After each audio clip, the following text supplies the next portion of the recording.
आया सब जिस तरह शॉर्ट टर्म पॉलिसी हमने देखी और उसमें पाकिस्तान ने एक अल्हम्दुलिल्लाह बड़ी कामयाबी हासिल की, सिफारती तौर पर अब किन स्टेप्स की फौरी तौर पर और इमीडिएटली ज़रूरत है जो फौरी तौर पर कहना चाहिए कि उस पर अमल दरामद भी होना चाहिए? और ये जो लॉन्ग टर्म पॉलिसीज़ की हम बात करते हैं तो क्या अब वक्त आ गया है कि उस तरफ जाना चाहिए?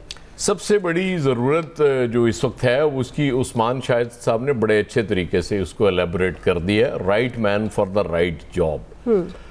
हमारे यहाँ बदकिस्मती से होता ही है कि रिश्तेदारियों की बुनियाद पे हम मिनिस्टर्स बना देते हैं। चले मजबूरी है PMLN गवर्नमेंट की कोई इसहाक डार साहब को डिप्टी प्राइम मिनिस्टर बनाना है, हमें कोई एतराज़ नहीं, बना लें, लेकिन कुल वक्ती वज़ीर ख़ारिजा चाहिए जो इन नज़ाकतों को समझता हो। दुआ सबसे इम्पॉर्टेंट चीज़ ये है कि जो मैदान में जंग आपने जीती है वो सफारती महाज पे आप हार ना जाएं। सबसे ज़्यादा इम्पॉर्टेंट चीज़ ये है कि वो सफारती महाज पे अब वो जंग इसी तरह से अगर आप जीतेंगे तो उसके बाद फिर बल्ले बल्ले होगी आपकी, वरना आपका उतना ही नुकसान हो जाएगा जितना इस वक्त इंडिया का हो चुका है। देखें ना, कैरियर डिप्लोमेट्स होते हैं वो आपको नज़र आ रहे हैं इंटरनेशनल लेवल पे जिस तरह से प्ले कर रहे हैं, जिस तरह से उन्होंने जाके इंटरनेशनल मीडिया को फेस किया है, उनके जवाबात दिए हैं, वो बहुत बड़ी बात है। वरना हमारे डिफेंस मिनिस्टर साहब ने कुछ ऐसी इंटरव्यूज़ दिए जिसने हमें लिटरली डैमेज किया है। वो बात ना करते तो ज़्यादा बेहतर था, उन्होंने इस मुल्क का दिफा करना था, घर से बैठ के कर लेते, ज़्यादा बेहतर हो जाता।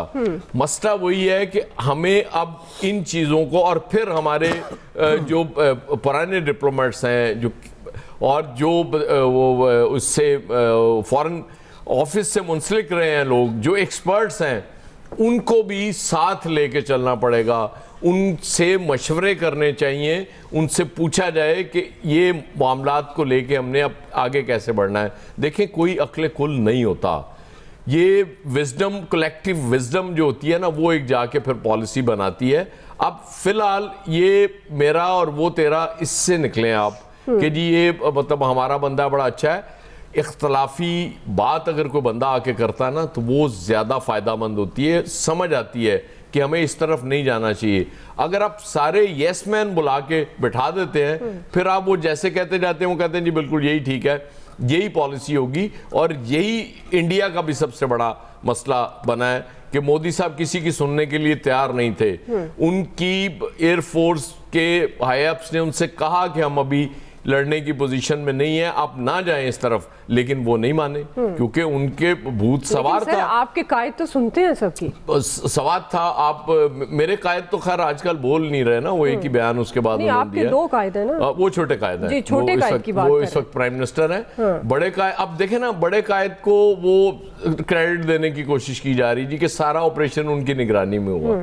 यार खुदा के लिए ना करें इस तरह, ये मतलब कोई अच्छी चीज नहीं है। वो मतलब मोदी का नाम नहीं ले सके इस सारे अरसे में, मतलब कंडेम नहीं कर सके, और ऑपरेशन का सारा क्रेडिट आप उनको दे रहे हैं। इस तरह नहीं होता, जिनका क्रेडिट बनता है उनको दें, प्राइम मिनिस्टर को दें क्रेडिट, उनकी टीम को क्रेडिट दें, और सबसे ज्यादा क्रेडिट इस मुल्क की फौज को दें जिसने ये काम किया है। लेकिन आप मतलब एक वो कहते हैं नहीं, वो 12वें खिलाड़ी को आप क्रेडिट दे रहे हैं, ये नहीं होना चाहिए। और एक आखिरी मैं अगर आप रिक्वेस्ट करना चाह रहा हूँ कि ऑपरेशन सिंदूर पे फिल्म तो जरूर बनानी है इंडिया ने, बनेगी, आप इंतजार करें, बस देखें। तो मेरी उनसे एक रिक्वेस्ट है कि उसके हीरोइन वो सीनियर जर्नलिस्ट बरखा दत्त होनी चाहिए, कोई और वहाँ सूट नहीं करे। सही है जी। खालिद कयूम साहब, अब जिस तरह अयाज साहब भी बात करें, ज़ाहिर है अस्करी दिफाई सलाहियतों से हमने अपना लोहा मनवा लिया, और जो यूनिटी इस वक्त कौम में देखने में आई, पाक फौज के शाना बशाना, हुकूमत भी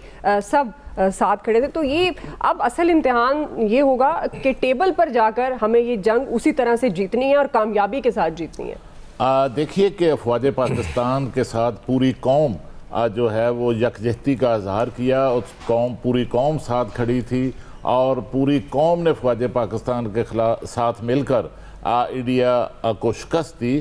ये फ़ौज पाकिस्तान ने तो अपना काम कर दिखाया है, लेकिन अब जो ज़िम्मेदारी है वो ये है कि जो सफारतकारी बैनुल-अक़वामी सतह पर की जानी है, या हमारी मेशत को बेहतर बनाने के लिए हमारे जो इकनॉमिक मैनेजर्स हैं उनका जो इस वक्त रोल है, और ख़ास तौर पर जब पाकिस्तान बैनुल-अक़वामी सतह पर एक साख वाला मुल्क बन चुका है, पाकिस्तान की बैनुल-अक़वामी सतह पर दुनिया पाकिस्तान को देख रही है, पाकिस्तान को सुन रही है, पाकिस्तान के बयानिए को, पाकिस्तान के मौक़िफ़ को इंडोर्स कर रही है, तो मैं समझता हूँ कि इस सूरत हाल में जो है हमारी इकनॉमिक मैनेजर को और हमारी जो सफारती महाज है वहाँ पर जो है वो किरदार अदा करने की ज़रूरत है। और इसमें देखिए, मैं समझता हूँ कि जो इत्तेहाद है इस वक्त पाकिस्तान का, और ख़ास तौर पर तमाम जो पाकिस्तान की सियासी जमातें जंग के दौरान एक पेज पर वफाद पाकिस्तान के साथ खड़ी थी, उस इत्तेहाद को कायम रखना भी बहुत ज़रूरी है।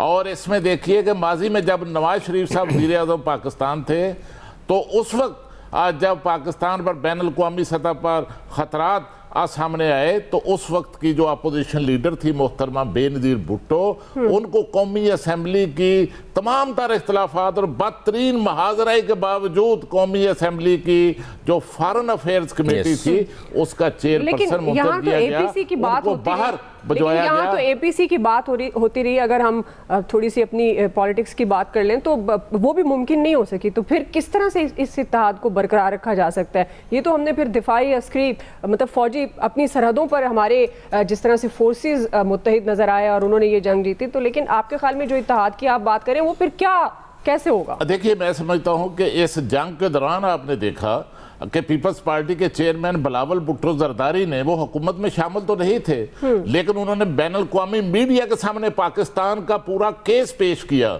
और इसी तरह पाकिस्तान की दूसरी सियासी लीडरशिप ने अभी पाकिस्तान का केस पेश किया, और इसमें तमाम तर इख्तलाफात के बावजूद पीटीआई भी जो है इस मौका पर जो है अब वो हुकूमत के साथ खड़ी थी। तो अब भी इसमें वज़ीर आज़म पाकिस्तान शहबाज शरीफ का भी एक बड़ा किरदार है कि तमाम सियासी जमातों को उन्होंने एक पेज पर, एक प्लेटफार्म पर इकट्ठा किया।